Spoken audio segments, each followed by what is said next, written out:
संस्कार चांगले असले तर तुमचे दिसणं, तुमची परिस्थिती कधीच लोकांना त्या गोष्टीचं महत्त्व वाटत नाही जर तुमचे संस्कार चांगले असले. हे कालच आपल्याला एक जणाने दाखवून दिलं. गरिबाचं पोरग जे देवीपूरचा नैवेद्य खाऊन जगत होतं बाबा, त्याला आज पूर्ण महाराष्ट्राने डोक्यावर घेतलं. का?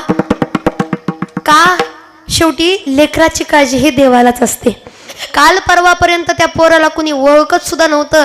आज त्या पोराचं नुसतं नाव जरी काढलं तर सगळी माहिती त्याच्याबद्दल सगळ्याला सांगता येते. याचे कारण म्हणजे काय माहिती का? संस्कार.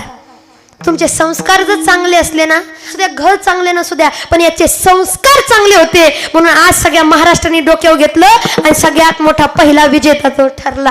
बरं, आलंच प्रसंग असा घडला. कीर्तनापूर्वी आम्ही गेलो होतो आणि तो जेव्हा विजयी झालाय, त्या शोमध्ये जेव्हा विजयी झाला हे कळलं. आम्ही नुकतंच गेलो होतो आणि तो माणूस टी व्ही बघत होता. जसा त्या पोराचा हात उंच केला, हा